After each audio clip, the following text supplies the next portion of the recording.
Hello guys, welcome to Excel tips and ট্রিক্সের আরও একটি ভিডিওতে। আজকের ভিডিওতে আমি এক্সেলের আরও একটি নতুন টিপস নিয়ে এসেছি। তো আপনার বস আপনাকে বলল যে এই কলামে যে এমপ্লয়ি নেমের পাশে যে তার ডিপার্টমেন্টের নাম লেখা আছে, এই ডিপার্টমেন্টের নামটি আলাদাভাবে লিখতে হবে। এখন আপনি যদি একটি একটি করে এভাবে সিলেক্ট করে তারপরে এখানে এসে পেস্ট করেন, সেক্ষেত্রে অনেক সময় লাগবে এবং এখানে এডিটের ব্যাপার থাকবে।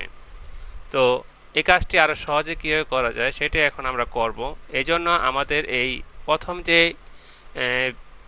এমপ্লয়ি নেম রয়েছে তার যে পাশের ডিপার্টমেন্টের নামটি রয়েছে, এই ডিপার্টমেন্ট নামটি আমরা এখানে টাইপ করে দেব এবং যেভাবে রয়েছে সেভাবে আমরা টাইপ করব, সম্পূর্ণ নাম টাইপ করব। তারপরে নিচের যে রো রয়েছে এই রোতে আমরা এই কার্সরটি রাখবো। তারপর কিবোর্ড থেকে আমরা কন্ট্রোল-ই একসাথে ক্লিক করে দেব। তাহলে দেখবেন আমাদের এই প্রত্যেকটি নামের পাশে যে ডিপার্টমেন্ট রয়েছে ডিপার্টমেন্টটি এখানে এসে পড়েছে।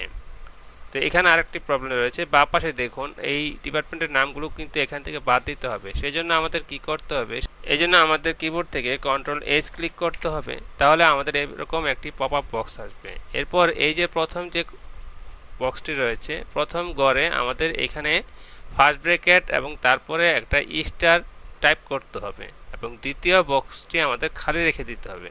তারপর আমরা যদি এখানে রিপ্লেস অল ক্লিক করে দিই তাহলে দেখবেন, এবং এই যে এখানে ওকে বাটনে ক্লিক করতে হবে, আমরা এটা ক্লোজ করে দিলাম। তাহলে দেখুন নামের পাশে যে ডিপার্টমেন্টের নাম রয়েছে সেই নামগুলো উধাও হয়ে গিয়েছে।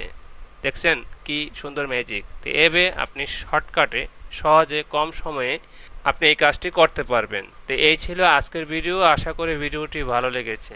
ভালো লাগলে অবশ্যই ভিডিওতে একটি লাইক দিবেন। আর এরকম আরও নতুন নতুন ভিডিও পেতে আমার চ্যানেলটিকে সাবস্ক্রাইব করে পাশে থাকা নোটিফিকেশন বেল আইকনটি অল করে দিন আর শেয়ার করুন বন্ধুদের দেখার জন্য, তাহলে তারাও নতুন একটি টিপস জানতে পারবে।